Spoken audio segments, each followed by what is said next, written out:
A mulher cristã com a mente renovada protege a si mesma e aos outros. Como disse, nós estamos vivendo dias onde a nossa sociedade está marcada por ativismo, estresse, pânico, medos e, por que não dizer, pior ainda, ansiedade, depressões. O índice de suicídio a cada dia cresce, e especialmente entre jovens, mas entre todos, mostrando o desencanto dos jovens, essa idade tão bela, mas ainda assim, nós sabemos também que são pressões. Nós vivemos um tempo, não é, de que a vida está sendo banalizada, as pessoas estão sendo despersonalizadas e os robôs, cada dia tomando mais forma. A inteligência artificial, cada dia eles querem fazer um robô mais parecido com o homem. Cada dia. E eu estava pensando nisso e me veio à mente de que Deus também, cada dia, Ele quer fazer o homem mais parecido com Ele. Amém? Mais semelhante a Ele, como foi no princípio. Então nós vivemos esse tempo difícil e nós, como igreja, sofremos também influência, temos problemas dos mais diversos, famílias, e por que não dizer, na própria igreja, nos nossos relacionamentos, às vezes enfrentamos problemas, enfim. Eu estava lendo essa semana, a Folha de São Paulo, acho que foi dia 24 ou 23 de maio, e disse que centenas de servidores têm que deixar o trabalho por conta de, principalmente, número 1, depressão, número 2, ansiedade. Então o nosso país está enfermo, nós fazemos parte dessa sociedade com muitos transtornos mentais, por isso que precisamos muito aprender o que a Bíblia diz sobre a mente. No ano de 2018, na Inglaterra, foi fundado um ministério, o Ministério do Isolamento, para os irmãos terem ideia. Logo a seguir, Japão, Alemanha, Estados Unidos também pensando nisso, dado o alto índice de pessoas que procuram viver isoladas, sozinhas, a solidão, se entregam à solidão. Então vejam como de fato nós precisamos pensar sobre isso, não somente para que nós mesmos sejamos abençoados, mas que possamos ajudar as pessoas, não é? Buscar o bem-estar da nossa sociedade. A Organização Mundial de Saúde tornou a solidão uma prioridade de saúde global, buscando combater essa epidemia global de solidão. Então, e às vezes nós também, como igreja, às vezes sofremos o reflexo da nossa sociedade, às vezes nossa família. E o fato é que existem muitas, há uma crescente, né? O número cresce de ideologias e muitas conflitantes, antagônicas. Vejam, então buscam resolver o problema e curar os transtornos mentais com diferentes, opostas, antagônicas, conflitantes ideologias. Eles mesmos não entram de acordo para um consenso, para entender o que sejam os transtornos mentais.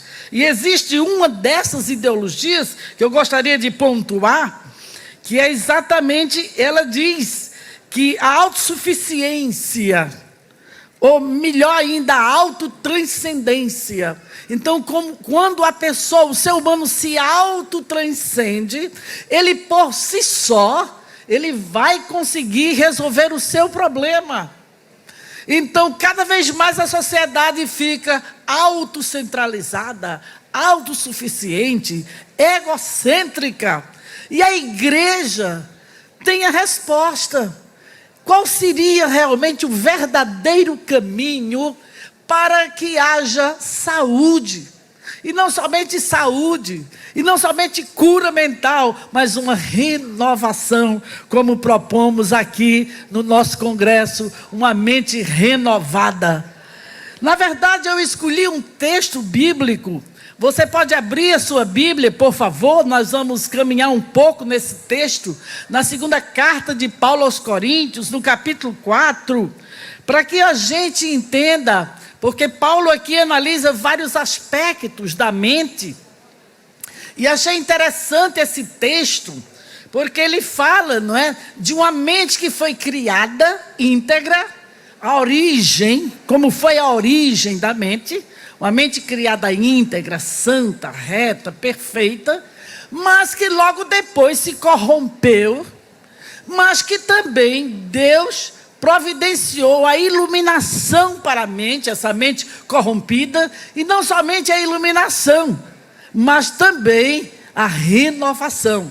E nesse texto nós vamos encontrar exatamente esses aspectos todos em relação à mente.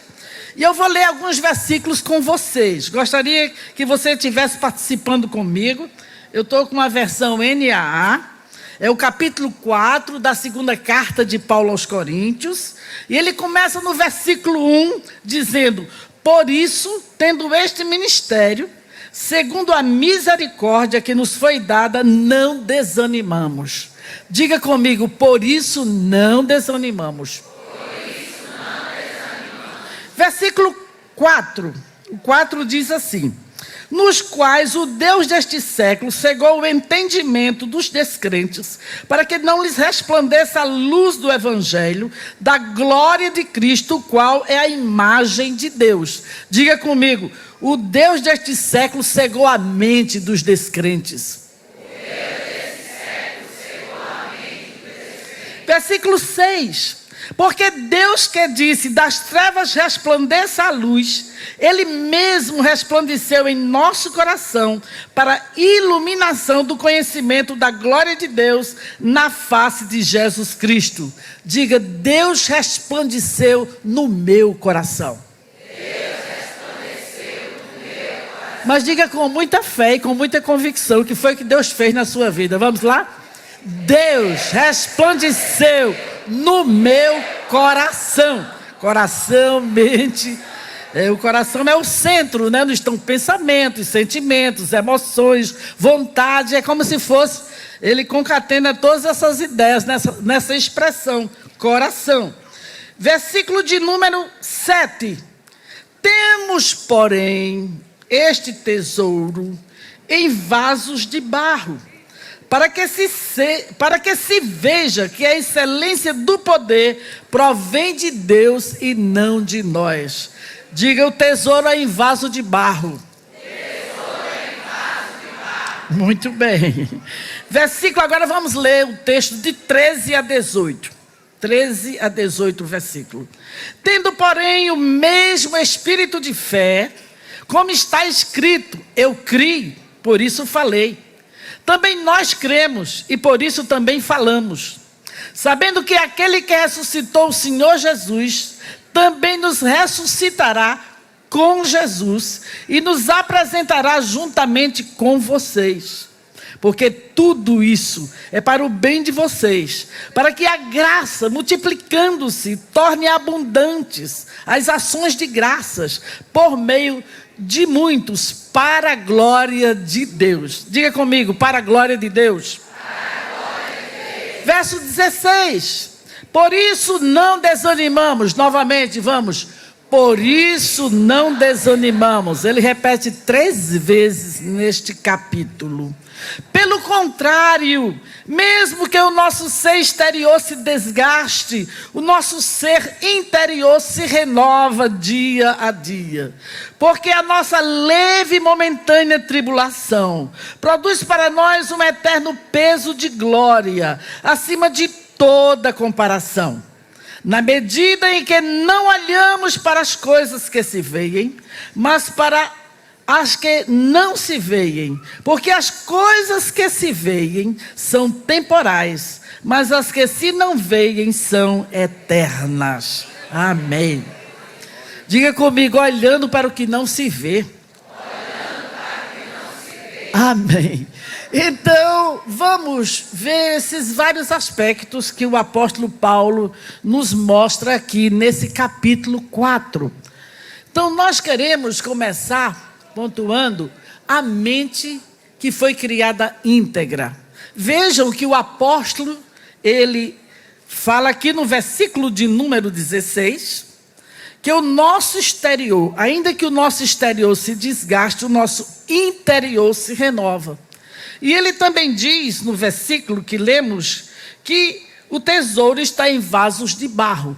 Então, diante desses textos, eu pude ver que o apóstolo está nos convidando exatamente a ir lá na criação. Quando Deus nos fez como corpo, que é esse exterior, e nos fez também como espírito, nosso ser imaterial. Então, o homem exterior, o corpo físico e o interior, e os vasos de barro. Sabemos que Deus fez o homem do pó da terra. E quando Deus fez, Gênesis 2:7, ele soprou nas narinas. E diz que o homem foi feito alma vivente. Então, alma vivente vem exatamente no original de uma palavra, nefesh. E aí, observando essa palavra, que é traduzida de várias formas no Antigo e também no Novo Testamento, então, nefesh, nós encontramos em vários textos bíblicos. Por exemplo, em Isaías 5:14, nefesh é apetite. Diz que o Sheol aumentou nefesh, aumentou seu apetite. Também em Abacuque 2:5 diz que desejo impetuoso é como o Sheol. Então, nefesh é desejo, apetite, desejo. Deus não deixa a alma do homem passar fome. Provérbios 10:3. E alma tem fome? Então, nefesh, fome, necessidade, apetite. Também em Provérbios 27:7 diz que a alma farta recusa o favo de mel. Então, como se exatamente a alma, esse vocábulo nefesh, que começa lá em Gênesis 2:7, como sendo alma vivente, que é o ser completo, o ser integral. Quando Deus faz o homem do pó da terra e sopra nas narinas e diz que ele foi feito alma vivente, então Deus está falando do homem como um todo, do ser integral. Ele foi feito, porque ele foi feito alma vivente, não é que ele tem uma alma, ele foi feito. Então, não somente a alma, mas ele é esse ser integral. E quando nós vamos para Reis, segundo livro de Reis, 1:13, quando aquele capitão conversa com o profeta e pede a ele, aquele terceiro capitão, os outros dois morreram, e pede que a vida dele seja preciosa, a vida dele e dos seus companheiros, que seja preciosa aos olhos do profeta. E essa palavra vida aí também é nefesh. Então vejam, para que a gente entenda de fato o que é o ser integral e as características, o que significa realmente nefesh. Então seria esse vocábulo, não é, no hebraico, seria exatamente apetite, desejo, necessidade, fome. Vejam que Deus nos fez nefesh, alma vivente. Deus nos fez com necessidade. Então o desejo não é algo maligno, foi Deus que colocou dentro de nós desejo, necessidades. Na verdade, o que Deus estava querendo quando nos fez com esse desejo, como ser integral. E eu gosto de frisar muito o ser integral, porque hoje nós estamos vivendo um tempo muito difícil, que as pessoas, na verdade, isso vem desde da Grécia, os filósofos, né, entendiam a pessoa com esse dualismo, não como uma pessoa holística, integral. O dualismo cresceu tanto, não é, que nós vemos hoje as ideologias, por exemplo, a ideologia que é materialista, o naturalismo, essa ideologia vê o homem muito mais como um ser físico, como se ele não tivesse alma. Então eles não levam em conta moralidade, porque eles não creem nisso. É por isso que se incentiva, né, descarta Deus, descarta o ser imaterial, e as pessoas vivem exatamente essa dualidade, enquanto tem outras ideologias que vê o homem só como alma, mas não reconhece a ressurreição do corpo. Ainda hoje nós temos isso. Então vejam como isso é realmente tenebroso, essa crescente, não é, de ideias perversas, do mundo perverso, dessa presente era má. Então Deus não nos fez assim. Deus, na verdade, embora a palavra consiga discernir, não é? Como diz em Hebreus 4:12, entre a divisão da alma e espírito, mas nós não somos divididos. Por exemplo, na hora que eu estou mexendo aqui, isso aqui não é só o meu corpo, não é? Eu pensei na mente antes de agir. Então, uma pessoa, por exemplo, quando sente uma dificuldade, uma emoção, o que é que acontece? Às vezes dá aquela dor na barriga, às vezes dá palpitação, dá hipertensão. É porque nós somos esse ser integral, alma vivente. E Deus quer nós como um todo, não é? Desejando Ele. É isso que Deus fez. Deus nos fez para a sua glória. Está escrito, Isaías 43, com o desejo dEle, para a glória dEle. Foi assim que Deus fez, para sentir necessidade dEle. Aleluia mesmo. E é tão sério isso, que Deus diz que vocês comam, que vocês bebam, entendam que tudo deve ser para a minha glória. Então Deus nos fez com essa necessidade dEle, para Ele, nele, para que a gente viva em todos os menores gestos, atitudes, comportamento, que a gente possa lembrar de que nós somos esse ser integral, alma vivente, criados para adorar a Deus em tudo na nossa vida, tudo que fizermos, amém? No Novo Testamento, Jesus, eu escolhi um texto do Novo Testamento, para mostrar de fato, Deus fez o homem reto, a Bíblia diz isso. E é muito claro, não somente Eclesiastes, acho, salvo engano, 7:9, Deus fez o homem reto, mas Ele buscou muitas invenções. Mas o próprio Deus, ao nos fazer, Ele diz, façamos o ser humano a nossa imagem e semelhança. E quando Ele termina de fazer o homem, Gênesis 1:31, Ele diz, e é tudo muito bom. Então Ele nos fez muito bom. Diga assim, eu sou muito bom de Deus. Infelizmente, não é? Isso é o capítulo 1. No capítulo 2 de Gênesis, Ele dá os detalhes de como foi a criação. Mas, no capítulo 3, a gente entra já no segundo ponto. Mas antes de pensar no capítulo 3 de Gênesis, eu quero ver o Novo Testamento, o que é que Jesus diz. Veja, Mateus 6:25, Jesus diz assim, não fiqueis ansiosos quanto à vossa vida. Não é a vida mais que o alimento? E vida aí é exatamente a tradução de nefesh. É o ser integral, que aqui no grego é psique. Então vida, ser integral. E Jesus diz, não fiqueis ansiosos quanto à vossa vida. Ele quer agora, quando ensinando aos discípulos, que a gente retome a integralidade de como fomos criados. E ele, dentro do contexto, depois do versículo 25, nós vamos ver que, e mesmo antes ele diz, onde estiver o teu tesouro, aí está teu coração. Aí, que é exatamente coração, mente, já disse que o coração é aquele centro, não é? Que consegue reunir pensamentos, afetos, desejos, vontade. Então, onde estiver o tesouro, aí está o coração. E ele diz, e por que vocês estão ansiosos pela vossa vida? Não fiqueis ansiosos quanto à vossa vida. Aí é o ser integral. Não fique ansioso no seu corpo, na sua alma, no seu espírito, no seu coração. E Jesus mostra exatamente, e ele é muito repetitivo, dependendo da versão. Ele diz: não estejais ansiosos, várias vezes. Outra diz: não vos preocupeis. Outra diz: não estejais inquietos, não estejais solícitos.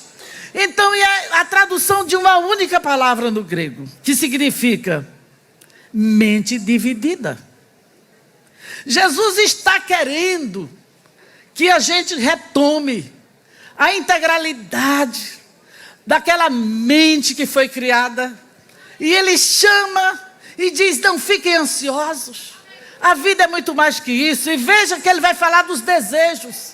Ele diz: porque vocês ficam perguntando com a mente dividida: o que comeremos, o que beberemos, como nos vestiremos? Esses desejos, essas necessidades todas. Eu vos digo, não se preocupem, não estejam ansiosos, porque nem Salomão, no seu reino, se vestiu como os lírios que ele manda olhar para a natureza. O cuidado de Deus com os lírios dos campos, tão belos, e não vivem preocupados. Ele manda olhar as aves, que não semeiam. E nós somos mais importantes que os animais, que as aves. Você se lembra que para libertar um homem, o Senhor mandou todos os demônios para aquelas centenas de porcos, aquela manada de porcos, porque um homem vale mais do que centenas de animais.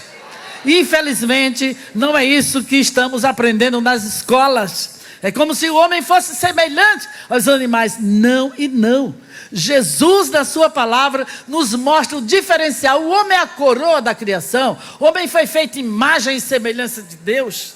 E até hoje, mesmo em pecado, mesmo com a mente corrompida, ele tem traços, vislumbres, por mais pecador que ele seja, mas ele ainda tem a imagem e a semelhança de Deus, e a Bíblia é muito clara nisso. Só que essa imagem pervertida, corrompida, distorcida, mas tem. Então Jesus, quando ele fala para os seus discípulos, ele está querendo exatamente ensinar a prioridade de Deus. Porque ele não somente ensina aqui teoricamente, mas ele ensina na prática. Pelo menos 2 vezes, eu me lembro. Em Mateus capítulo 4, quando ele estava necessitado de comer, 40 dias de jejum, o diabo vem com a proposta: transforma estas pedras em pães. E ele estava com fome. Mas o que é que ele diz? Está escrito. A prioridade para o Pai, a prioridade para a palavra. Ele diz: nem só de pão viverá o homem, mas de toda a palavra que sai da boca de Deus. Se precisamos desejar o pão, eu sei, né, todos nós, fome é uma coisa terrível. Então, se a gente não tiver cuidado mesmo, é isso que Jesus quer pontuar, é isso que ele quer mostrar. Que há uma prioridade. É necessário comer, sim, mas qual é a maior necessidade? Diga para a sua amiga: qual é a maior necessidade?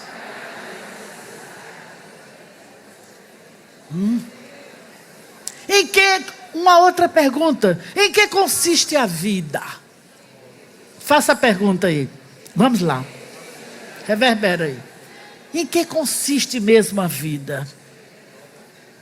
Para Jesus dizer: não estejais inquietos, a vossa vida é muito mais que isso. Quando Jesus, em João capítulo 4, estava esperando os discípulos que haviam ido comprar comida, que eles precisavam almoçar, acredito pela hora, e os discípulos chegam com a comida. Admiram-se de Jesus estar conversando com a mulher samaritana. E os discípulos: come, mestre. O mestre disse: uma comida eu tenho para comer. Será que alguém trouxe comida para ele? E ele ensina mais uma vez que a necessidade de comida, com certeza ele precisava, como homem. Os discípulos também precisavam de almoçar. Mas qual é a lição que ele quer deixar para os seus discípulos? Uma comida eu tenho para comer. A minha prioridade é fazer a vontade do Pai. Aleluia, aleluia, aleluia, aleluia. Se nós aprendêssemos isto, quantas vontades pecaminosas, desejos que deveriam nunca, desejos indesejáveis, que não deveriam ter sido desejados. Então Jesus quer mostrar exatamente isso, que nós somos feitos com esse desejo, com essa necessidade, mas prioritariamente desejo de Deus, desejo da sua palavra, desejo do seu Espírito, desejo da sua vontade. É isso que Jesus quer nos ensinar, porque Ele sabe que é o melhor caminho. E não é por acaso que Jesus faz aquele convite que nós repetimos tanto, mas que às vezes nós não aprofundamos o entendimento. E às vezes, muito nos ar livres, nos evangelismos, a gente fica dizendo, Jesus está dizendo, vinde a mim, todos vós que estão cansados, sobrecarregados, e eu vos aliviarei. Aprendei de mim, que sou manso e humilde de coração, e encontrareis descanso para as vossas almas. Ele sabe tanto que nós precisaríamos retornar a essa origem, para sermos semelhantes a Ele, com essa mente íntegra. Na verdade, esse é um propósito de Deus que perpassa a Escritura. Desde a primeira página, quando Deus diz, façamos o homem a nossa imagem e semelhança. Quando depois Ele diz que Ele nos predestinou para que fôssemos no passado, antes da criação do universo, Ele já nos predestinou para que fôssemos conforme a sua imagem e semelhança. E hoje no presente, nós vamos ver como Ele nos exorta a termos exatamente a sua imagem, ser semelhante a Ele. E no futuro nós já sabemos que seremos como Ele, semelhantes a Ele, 1 de João 3. Então, queridas, nós precisamos mais do que nunca atender esse apelo de Jesus. Os cansados, sobrecarregados, sofrimentos, doenças. Na verdade, Jesus sempre interagiu muito bem com as pessoas em luto. Ele ressuscitou o filho da viúva de Naim. Ele chorou lá no túmulo de Lázaro. Ele sempre quis trazer consolo. Ele sempre se identificou com os que sofrem, com os marginalizados, com os necessitados, que sofrem doenças, angústias, filhos rebeldes, problemas os mais diversos, que nos faz a vida sobrecarregada. E se nós não estivermos indo a Ele, Ele sabe que nós estamos fadados ao insucesso, e Ele chama, vinde a mim, vinde a mim, vinde a mim na oração, tenha um encontro com Ele, chegue a Ele, na leitura da palavra, na meditação dos seus mandamentos, na comunhão com o Espírito, na comunhão com o Pai, como diz João na sua primeira carta. Nós temos comunhão com o Pai, nós temos comunhão com o Filho, nós temos comunhão com o Espírito Santo, nós temos comunhão, nós temos comunhão, aleluia. Então o Senhor, Ele sabe que nós precisamos chegar a Ele, mas Ele ensina como vamos ter descanso na alma. Eu queria frisar só um dos ensinos, porque Ele diz, não é? Vinde a mim todos os cansados. Está cansada, está deprimida, está insegura, está ressentida, está amargurada, está sofrendo. Jesus está dizendo: venha a Ele. Ele tem alívio para dar. Ele é a fonte. Por que é que ficamos ansiosos, deprimidos e tristes?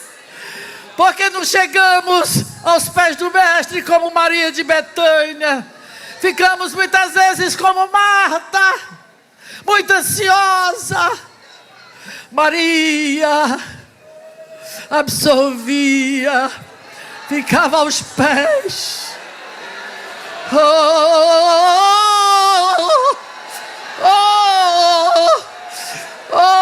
Como precisamos dar tempo a Ele. Gastamos o nosso tempo indevidamente, Ele dizendo: vem a mim, vem a mim. E eu gastando indevidamente, ansiosa, atribulada, estressada. E Ele diz: aprendei de mim, que sou manso e humilde de coração, e encontrareis descanso para a vossa alma. O descanso da alma está diretamente ligado à humildade. Essa correlação é muito clara. Eu sou manso e humilde. Aprendam. Mas nós vivemos numa sociedade orgulhosa, egoísta. E é difícil para a gente não aceitar certas imposições, certos ditames da sociedade, certas ditaduras da beleza, coisas que o valham. Querem ensinar até a gente a pensar. O pensamento tem que ser esse. Eles querem ditar. O orgulho, egocentrismo. Mas Jesus disse: aprendam a ser humildes. Meu Deus, faço sempre essa oração, porque é difícil ser humilde. Fácil é ser orgulhoso. Fácil é ser autocentralizada. Isso é fácil. Difícil é seguir as pisadas dele. Ele quer que nós entremos em sintonia direta, o princípio da cruz. Quando o Senhor diz assim: vasos fracos, a gente nunca pensa, né, que é esse vaso de barro. Aqui no versículo, a gente quer sempre pensar que é de porcelana, né? Não é?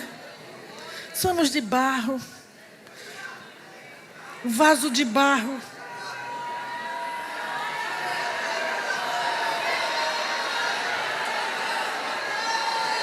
Fraqueza humana, frágeis, não somente fisicamente, fragilidade moral.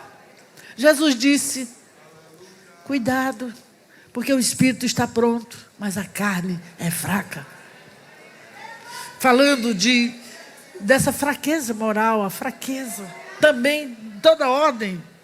Então, quando a gente realmente se humilha, entra em sintonia com Ele, Deus vai triunfar nessa fraqueza. Deus vai triunfar nessa humildade, nessa nossa fraqueza. Porque nós encarnamos o princípio da cruz. Lembra-se, no final desta carta, acho que é no capítulo 12, nós estamos no capítulo 4, mas no 12, Paulo fala da sua fraqueza, do espinho na carne. E ele se gloria nessa fraqueza. E ele diz: quando eu penso que estou fraco, aí é que eu estou forte. Aleluia. Oh, glória a Deus. É paradoxal. A gente não entende. O mundo é realmente totalmente o contrário. Totalmente o contrário. Porque nós estamos sempre buscando poder econômico, os diversos, poder social. Mas quando a gente busca essa humildade, a gente entra nesse princípio da cruz. Paulo diz: Jesus, fraco e poderoso. Fraco e poderoso. Como pode? A fraqueza da cruz, a fraqueza de levar nossos pecados, a fraqueza de não manter a comunhão com o Pai que teve, que quando levou os nossos pecados, que dor profunda. Por que me desamparastes? Fraqueza.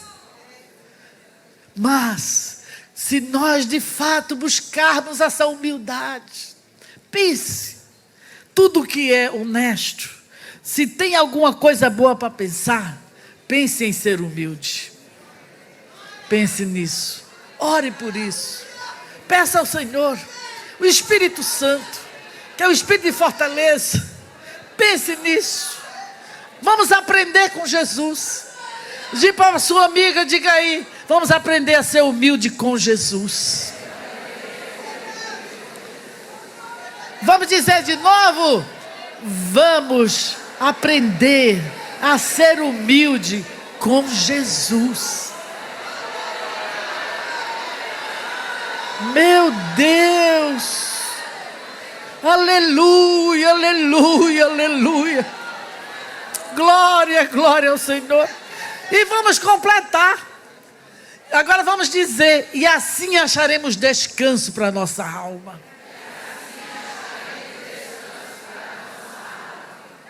O arrogante, ele nunca está feliz, ele busca ser como Deus. Se lembra lá do Éden? Ser igual a Deus.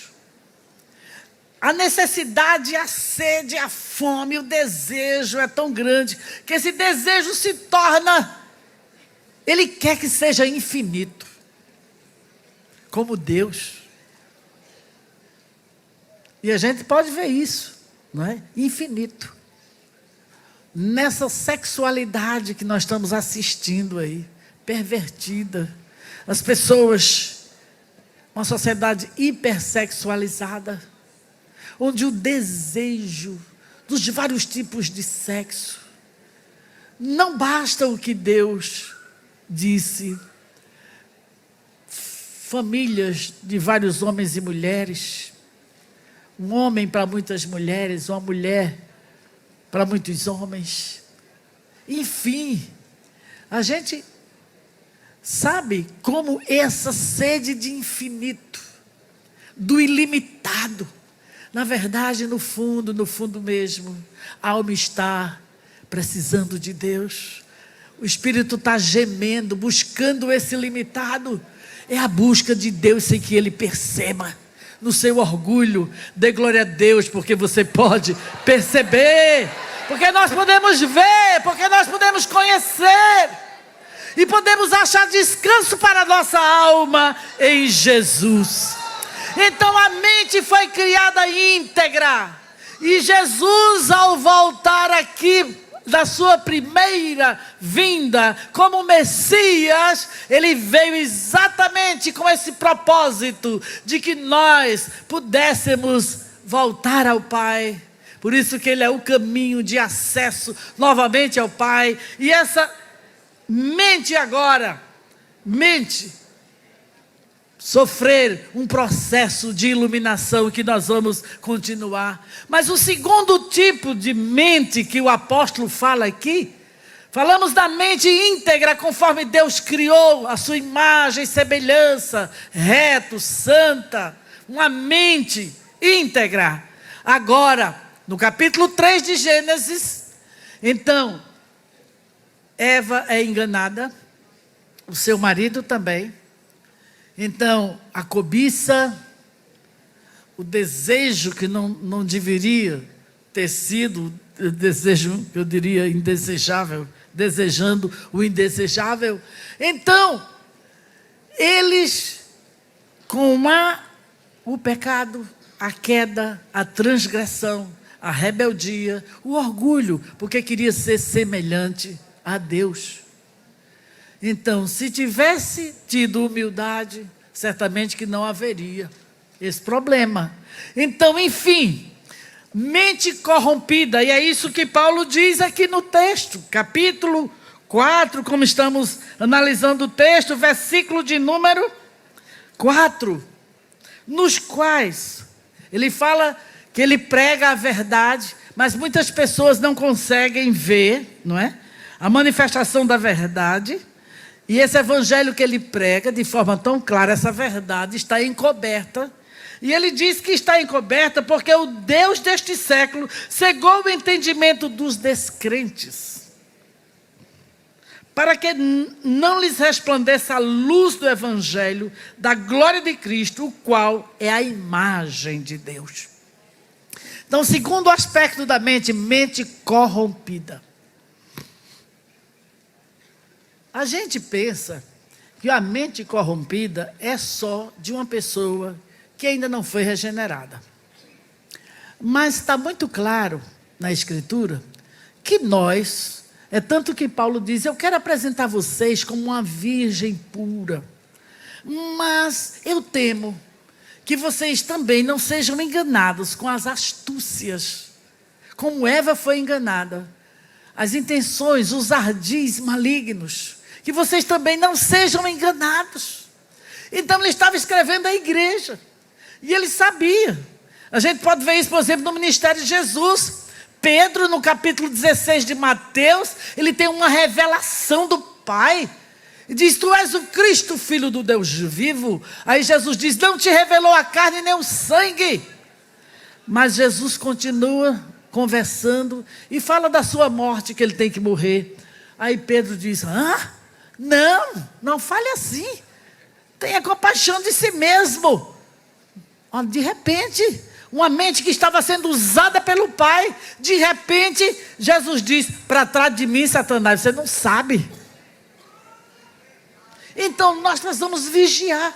O cristianismo é exatamente essa exortação, olhai, vigiai, esteja desperto, alerta. É sempre insistindo, despertai. Porque nós precisamos, hoje mais do que antes, a cada dia, que vai ficando mais difícil. Então, mente corrompida, mente que está sendo usada, muitas vezes pela própria natureza pecaminosa nossa, não é? Os nossos desejos pecaminosos. A exortação da Bíblia é para as igrejas.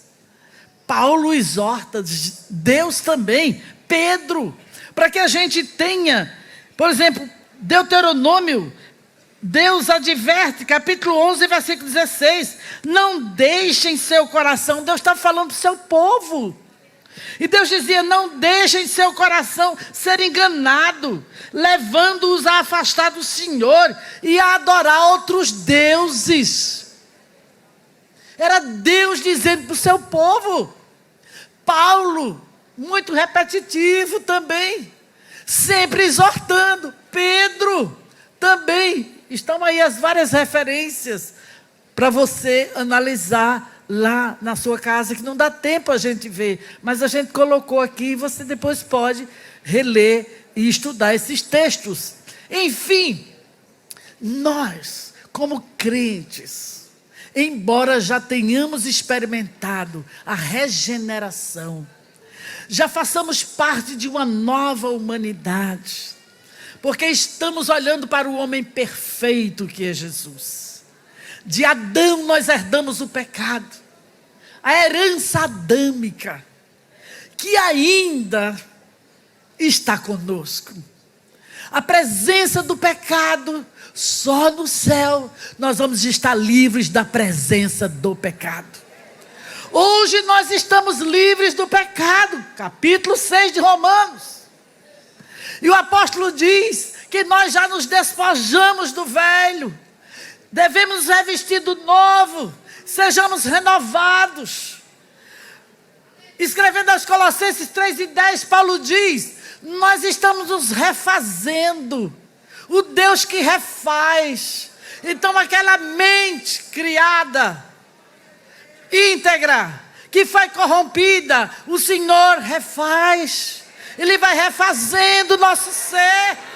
Mas é um processo. Nós nos arrependemos e temos fé para alcançar a salvação. Mas nós precisamos continuar nos arrependendo. Porque arrependimento é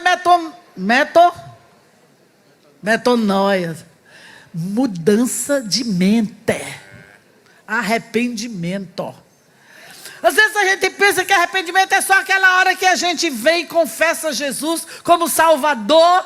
Não, arrependimento é ato contínuo. Nós precisamos fazer algo errado, pensou errado. Quem pode dizer, eu não tenho pensamentos errados? Só Jesus pode dizer quem me convence do pecado.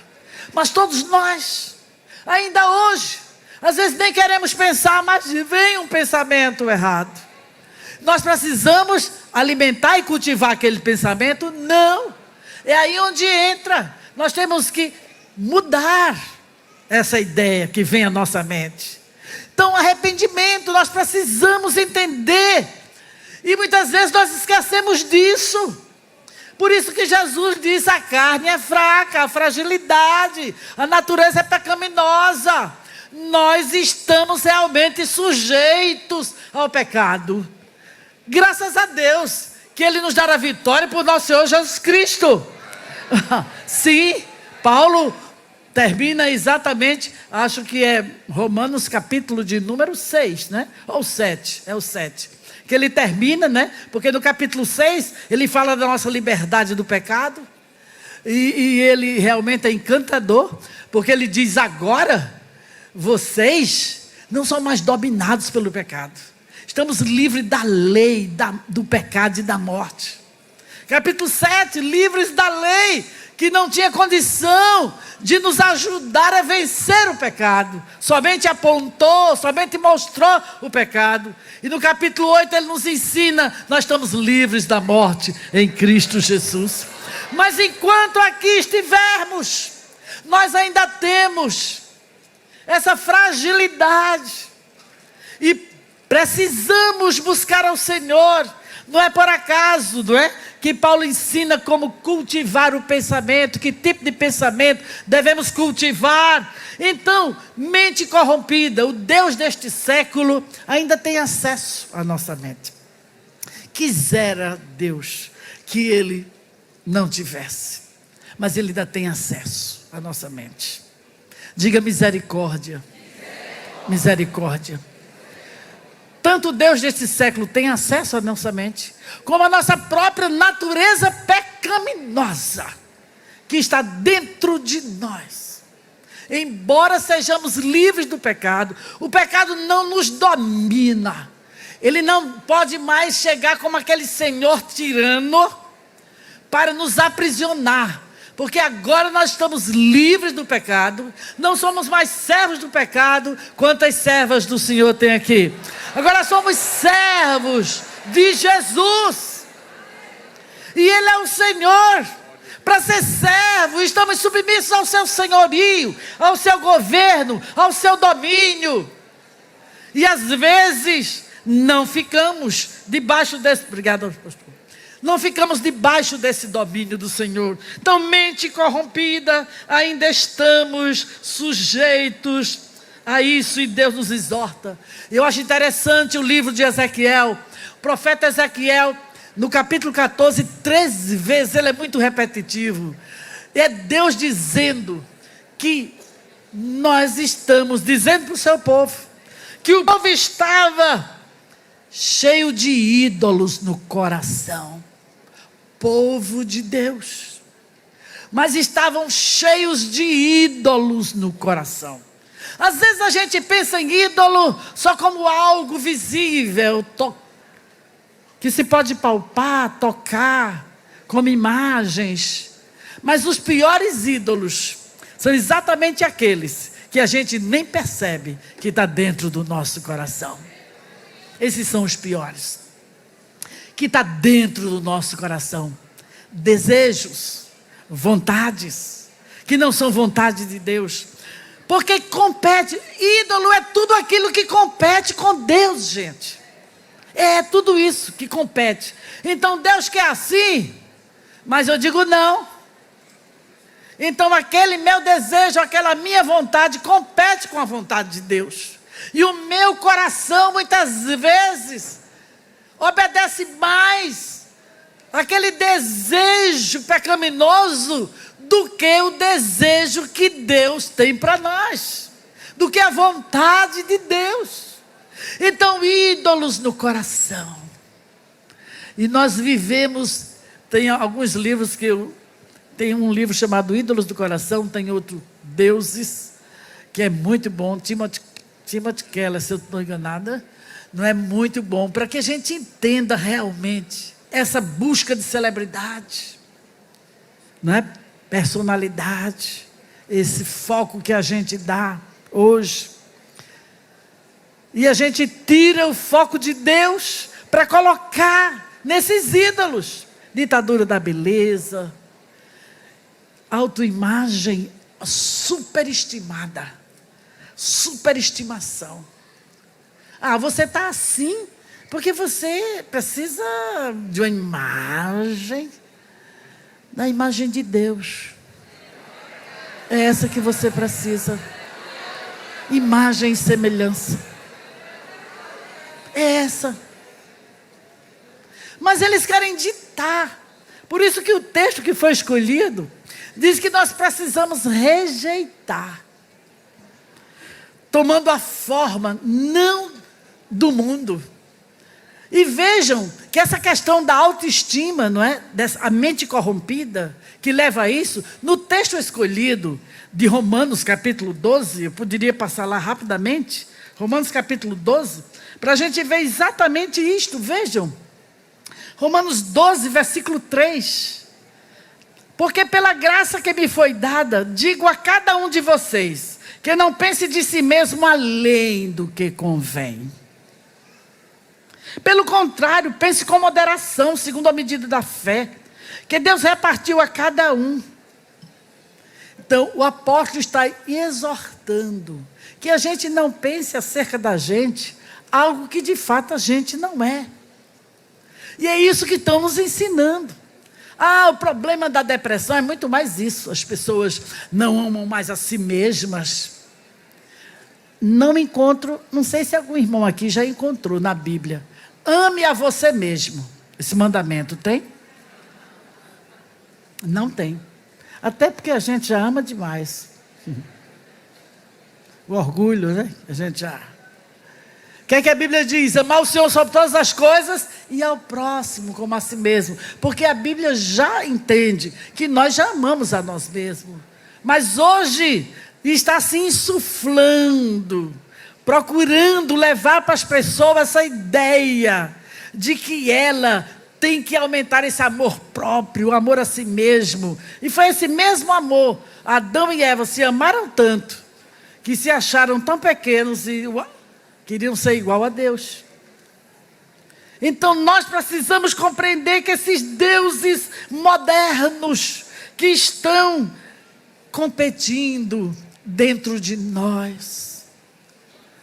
Teve um grupo aqui que gritou bem alto: a vitória é nossa pelo sangue de Jesus. Vamos dizer bem alto: a vitória é nossa pelo sangue de Jesus. É um milagre, irmãs. É um milagre ser crente fiel. Não tem explicação.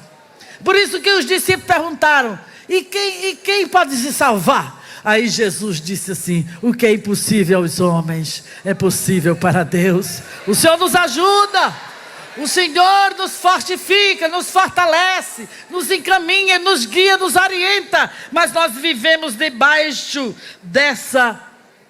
dessa influência maligna, e a influência também, e eu gosto do texto de Paulo, em 2 Coríntios, essa carta realmente tem muitos argumentos em relação a isso, e Paulo diz, assim como ele diz que teme, que a igreja não seja enganada como Eva foi, aí ele dá uma receita para nós, e ele diz: usamos as armas poderosas de Deus para destruir fortalezas, raciocínios, São verdadeiras fortalezas, essas ideologias, esses ensinos que realmente trazem o humanismo, trazendo esse egocentrismo. Então ele ensina, nós devemos, ao invés de compactuar com isso, ao invés de ser influenciado, pelo contrário, nós precisamos destruir esses raciocínios, essas verdadeiras fortalezas, como ele diz, as opiniões arrogantes que impedem as pessoas de conhecer a Deus. Então, a alternativa para essa autocentralização, qual seria a alternativa? Novamente, nos vem o mesmo remédio. O remédio é repetitivo. Quando você vai para Filipenses capítulo 2, aí o apóstolo diz: tende em vós o mesmo pensamento que houve em Cristo Jesus. Dependendo da versão, ele diz: tende em vós a mesma atitude que houve em Cristo Jesus, que não teve por usurpação, sendo Deus, não teve por usurpação ser igual a Deus, mas esvaziou-se. Autonegação é o remédio. Ao invés de autovalorização, ao invés de autoestima exacerbada, autonegação. Novamente, aprendemos com Cristo, negar a si mesmo. E o próprio Cristo disse: quem quiser vir após mim, que mais? Que mais? Nós estamos esquecidos. Nós precisamos reaprender. Precisamos. Eu tenho certeza de que nós precisamos reaprender. Eu estou falando nós. Eu não estou me excluindo. Precisamos dar mais enfoque a isto, mas foco nisso. Nós temos focado tanto, né? Benefícios, bênçãos, e Ele abençoa mesmo. Bendito serás no campo, na cidade. Bendito. Mas precisamos entender a autonegação, o negar-se a si mesmo, a humildade em tempos. Essa nossa época, a presente era má. No tempo de Paulo, ele já dizia, Gálatas 1:4, esse mundo perverso. Como vencer essa perversidade mundana que a cada dia se multiplica, se não olharmos para Jesus, se não imitarmos a Jesus. Sigam-me, quer dizer, me imitem, sejam humildes. Autonegação, negue a si mesmo, reconheça a fragilidade do vaso, a fraqueza. Nunca pensemos, isso tudo, esses sintomas, são sintomas da mente corrompida, são sintomas da mente corrompida, mas a alternativa é, para sua mente, a autonegação. Vence o orgulho, que impede a comunhão com Deus. Impede a comunhão. Por que essas pessoas buscam isolamento? Nós lemos aqui quantos ministérios do isolamento. As pessoas estão querendo solidão. O que é isso? Você acha que é o quê? É egocentrismo. Isso é orgulho. Ninguém se iluda. É orgulho. Sabe, Deus é um ser em comunhão. Deus Pai, Deus Filho e Deus Espírito Santo. O amor intertrinitário, intratrinitário. Um Deus em comunhão. E Ele disse: façamos o homem à nossa imagem e semelhança. Deus não nos fez para viver só. Lembra dos desigrejados? Você acha que é o quê? O orgulho não dá mais para a comunhão. E ele sai, se isola. Isso é isolamento espiritual. Deus é um ser em comunhão e nos fez com instinto gregário. Naturalmente, nós temos esse instinto. As irmãs ficam tudo junto aí, né? Natal, Maceió, todo mundo juntinho. O que é isso? As irmãs de Glória do Goitá, Santa Cruz, Petrolina. Olha aqui as irmãs. Por quê? Esse sentimento gregário. E quando a gente aceita Jesus, aí sim, que nós vamos experimentar isso de forma plena, pelo Espírito Santo, que nos dá exatamente esse consenso, essa unidade. Comunhão quer dizer consenso, comunhão quer dizer acordo, sociedade. É isso, nós vivemos essa sociedade, essa nova sociedade, onde o Senhor, não é? É o quê? O capitão não, sociedade, ele é o empresário maior, não é? Quando a gente é corpo, ele é a cabeça, né? Quando a gente é família, ele é pai, Jesus é nosso irmão. Então nós estamos nessa comunhão, amém? Então o remédio para o orgulho é novamente, a palavra nos ensina a pensar de forma correta. Mente iluminada, terceiro tópico, mente iluminada. Tempo passa, né? É que é gostoso a palavra, né? A gente vai... Né? A gente quando senta na mesa da churrascaria, né? Aí a gente come, né? Agora me diga uma coisa, pensando nisso, que a gente falou em necessidade. Quando a gente come a palavra de Deus, e a gente está falando, quando você sai da churrascaria, você vai comprar aquele pastel na ponta da rua? Por que você não compra? Você está farto. Assim também, você está farto da palavra. Você está farto. Aí você não tem como, está desejando esse pastel de ponta de rua, esses ensinos heréticos, essas ideologias que lhe afastam de Deus. Aleluia! A palavra enche, a palavra dá plenitude na nossa vida. O Espírito, Paulo diz, eu vou na plenitude do Espírito até vocês. Acho que foi escrevendo a Roma. Então, mente iluminada eu vou correr, porque a mente renovada é que tem coisa, né? Então, a mente iluminada, só para lembrar que lá no princípio, Gênesis 1, Deus disse, haja luz, e houve luz. Aí Paulo lembra esse momento da criação. Quando Deus foi criar o mundo físico, Ele disse, haja luz. Mas quando Ele foi criar a nova criação, sua igreja, a nova humanidade, a nova sociedade, a sua família, Ele não diz assim, haja luz. Diz que Ele mesmo brilha dentro do nosso coração. Ele mesmo, literalmente diz aqui, Ele mesmo resplandece no nosso coração. Verso 6, Deus que disse, das trevas resplandece a luz. Ele mesmo resplandeceu em nosso coração para a iluminação do conhecimento da glória de Deus na face de Jesus Cristo. A glória de Cristo nós conhecemos, quando vemos a glória de Cristo, então nós estamos sendo transformados pela glória de Deus. Lembra-se de João? Quando a gente pensa em iluminação, em glória de Deus, na face de Jesus Cristo, como diz aqui o texto, que Ele resplandeceu, e nós podemos agora conhecer. O próprio Jesus diz, quem me vê a mim, vê o Pai. Então, vendo a glória de Jesus, estamos vendo o Pai. Amém? Essa contemplação pela fé. Pela fé nós podemos contemplar. João viu Ele encarnado. Aí disse, o Verbo se fez carne e habitou entre nós. E nós vimos a sua glória, como a glória do unigênito do Pai, cheio de graça, cheio de verdade.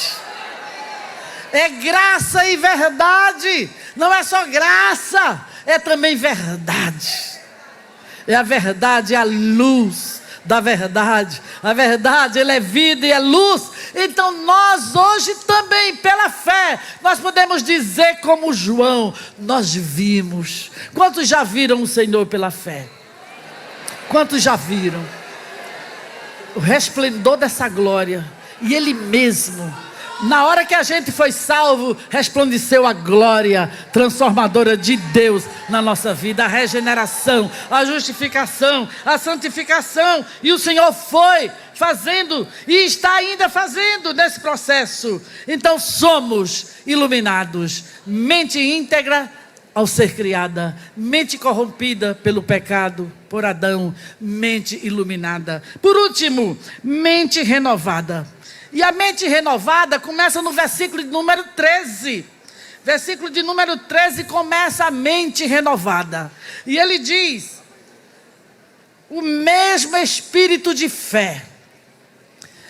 Ele está citando o Salmo 116. Até chegar lá, porque quando ele fala, versículo 16, ele diz assim: por isso não desanimamos. Pelo contrário, por isso é por quê? É que vem antes. Isso é um conectivo que está ligando os assuntos. Então ele fala no versículo 13 da fé. Ele diz que tem o mesmo espírito de fé, porque ele está testemunhando da palavra. O Salmo 116, porque o salmista disse assim: eu cria mesmo quando eu disse estou muito aflito. Salmo 116, verso 10. Então, a alma se renova mesmo na aflição. Diz o salmista: eu creio. Aí Paulo diz: e eu estou no mesmo espírito de fé que ele disse, eu creio. Então, e o que é isso? É base na palavra, é fundamentado na palavra. Paulo está dizendo, não é? Que assim como o salmista creu, e está escrito, na aflição dele ele creu. Então, para ter uma mente renovada na hora da aflição, da angústia, da tribulação, é preciso uma fé inabalável. Amém? Eu criei, mesmo estando aflito. Então não é a aflição, a angústia que vai tirar a nossa fé. É isso que está sendo ensinado. Remédio para mente renovada, firmeza da fé. E ele continua, versículo 14: sabendo que aquele que ressuscitou o Senhor Jesus também nos ressuscitará. A confiança dele, ele não desanimava, ele estava sempre fortalecido no Senhor. Embora os grandes embates da vida de Paulo, e a gente sabe que não era tão momentânea assim as tribulações, que não eram tão leves como ele descreve: naufrágios 3, açoites diversos, perigos de mar, perigos de deserto, perigos de viagem. E ele dá aqui duas relações da segunda carta de Paulo aos Coríntios. Duas relações bem extensas de como foi o seu sofrimento. Aí ele diz: mas nós sabemos que vamos ressuscitar. Então, esperança na ressurreição. Diga para sua irmã: quer vencer a angústia? Tenha uma fé inabalável e ancore sua alma na esperança. Esperança da ressurreição. As pessoas jogam a âncora, não é? Chega o navio, joga a âncora no fundo do mar. Aí o escritor da carta aos Hebreus diz que a esperança é a âncora da nossa fé. A gente joga para o céu, ele joga para o fundo do mar, mas a nossa âncora está no céu. Aleluia. Fundamentado na esperança. Nós precisamos, é isso que eu disse, a gente tem que ter essa perspectiva de vida. Nós vivemos muito aqui, o agora, o temporal, o horizontal. Precisamos ter uma perspectiva de vida diferente do mundo, especialmente hoje. Precisamos mais do que nunca de ancorar, ter essa esperança da ressurreição, porque nós já adentramos no reino, né? Jesus, quando chegou, falou desse reino que ele veio. Então, com a vinda de Jesus, começou o reino. Nós já estamos no reino, não de forma plena, mas já estamos vivendo no reino. Então, nós precisamos ter essa perspectiva de reino. Por isso que Paulo diz: estamos nas dimensões celestiais em Cristo. Terceiro, ele diz ainda aqui, versículo 15: se torne abundante as ações de graças por meio de muitos, para a glória de Deus. Olha, no versículo de número 15, nós entendemos que tudo que fizermos, voltando ao início, para a glória de Deus. Se nós quisermos de fato ter uma alma renovada, nós precisamos buscar essa fé inabalável, essa esperança viva e buscar a glória de Deus. Porque buscamos muito a glória humana. Nós temos sido realmente muito bombardeados, voltando à glória humana, o orgulho. Mas precisamos buscar a glória de Deus. Quantas buscam a glória de Deus? Aleluia, glória a Deus. Vencemos buscando a glória de Deus. Mente renovada. Ele continua, não desanimamos, agora pelo contrário. 3 vezes não desanimamos. 3 vezes. Por que você está desanimada? Jesus disse tantas vezes, tem de bom ânimo. Muitas vezes, muito repetitivo. Não temas, creia somente. Versículo de número 17. A nossa leve e momentânea tribulação produz para nós um eterno peso de glória acima de toda comparação. Quando Paulo faz a comparação, é como se ele estivesse colocando numa balança. E ele compara a tribulação, o sofrimento, a angústia, doenças, desgastes. O homem exterior está se desgastando com doenças, com afrontas, com catástrofes, com problemas os mais diversos. O homem interior se renova. Por quê? Por quê? Porque eu tenho um direcionamento. E ele diz, quando ele coloca na balança, ele vê que o peso de glória da sua esperança é infinitamente maior do que a tribulação é leve. Bote na balança a tribulação e a glória de Deus. Bote na balança a esperança que você tem em Deus, a fé que Deus lhe deu. Coloque na balança e veja quem é que vai pesar mais, se é a sua aflição ou é o que Deus lhe deu. Está entendendo? Como vencer, como ter uma mente renovada, fé inabalável, esperança na ressurreição, buscar a glória de Deus, entender, considerar que o que nós estamos passando é infinitamente menor, incomparável. Ele diz que é sem comparação. O que é que a gente faz? A gente dá o foco na tribulação, a gente dá o foco no sofrimento, a gente enfoca, cultiva, faz mimo para o sofrimento. Paulo não. Paulo disse, isso aqui é momentâneo, eu vou me fortalecer.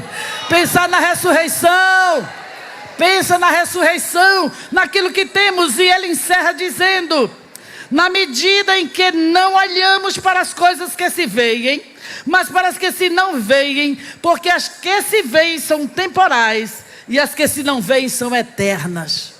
Quem está olhando aqui o invisível? As irmãs sabem dizer por que é que a gente fecha os olhos quando vai orar? Não sabe? Por que será que a gente fecha os olhos? Será que não é para isso, hein? Para deixar de ver o mundo má? E abrir os olhos para o céu? E ver o invisível? Acredito que seja.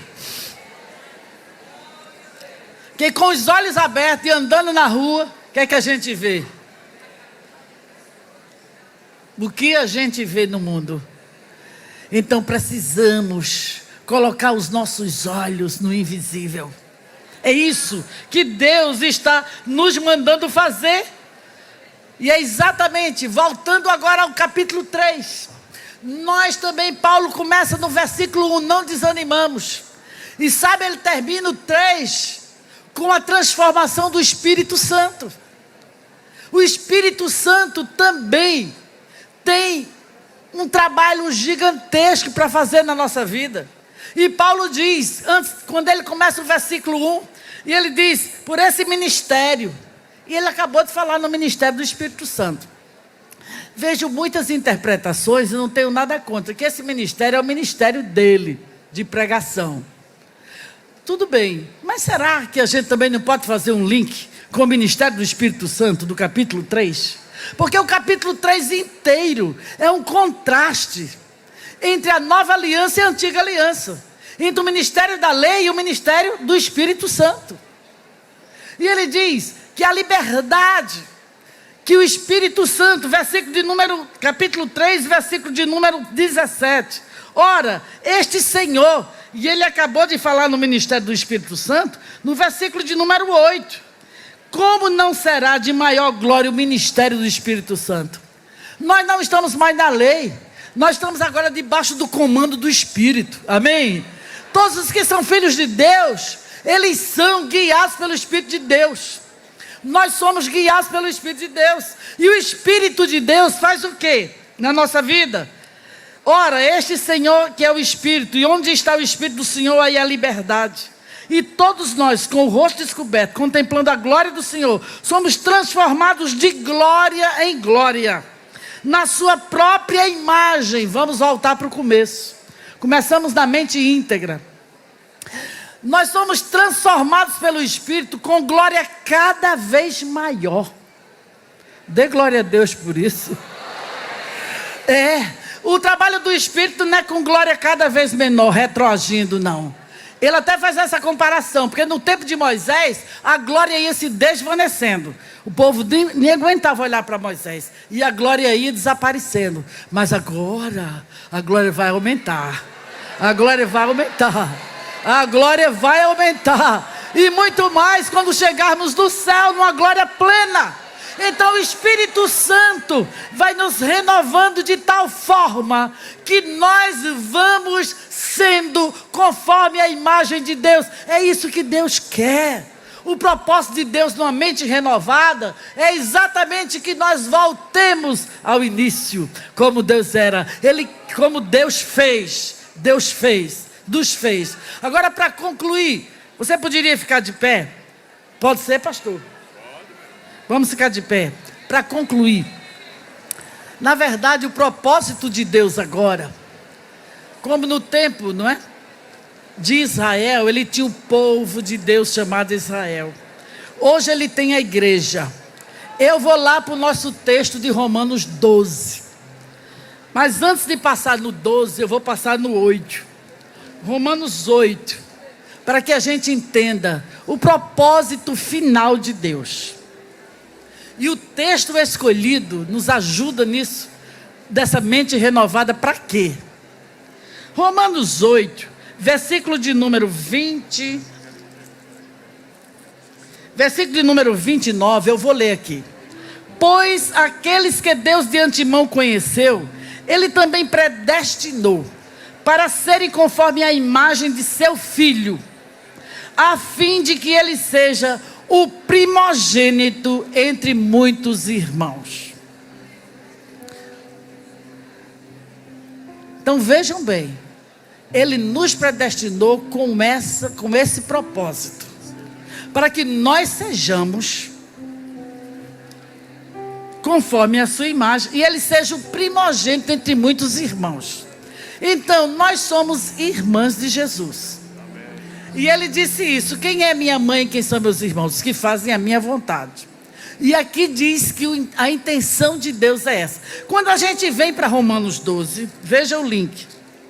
Em Romanos 12, que é o texto da mente renovada escolhido, aí ele começa a dizer o segredo para que, de fato, nós temos que ofertar o nosso próprio corpo como sacrifício vivo. Segundo, nós temos que rejeitar o modelo da era má presente. Terceiro, nós precisamos ser renovados, transformados pela renovação da mente. E quarto, está no versículo 5. Para que tudo isso? Qual a intenção de Deus? De fazer esse trabalho na nossa vida. O que é que Ele quer? Versículo 5. Assim também nós, versículo 4 e 5 de Romanos 12. Porque assim como num só corpo temos muitos membros, mas nem todos os membros têm a mesma função, assim também nós, embora sejamos muitos, somos um só corpo em Cristo e membros uns dos outros. O que é que Deus quer? Deus quer ter uma grande família, onde nós somos irmãos, e o nosso irmão primogênito é o nosso irmão remidor. Deu para você entender? Então tudo isso para que nós formemos um corpo único, uma única família, onde ele é o irmão remidor, o único corpo, onde ele é o cabeça. Todo esse investimento de Deus na nossa vida, transformando, renovando, fazendo com que a gente negue a nós mesmos, é que Deus quer formar para si um povo semelhante a Ele, e nos constituiu Jesus como nosso irmão. Então nós fazemos parte de uma única família. Eu gosto de chamar família integrada. Única família.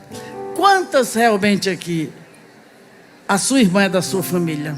Diga para ela: você é da minha única família. Diga para ela.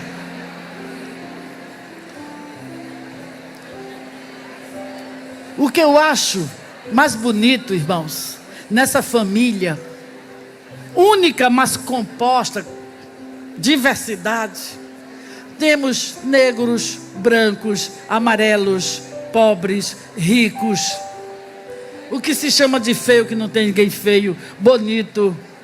Então, a família é multicultural, a família é multiética.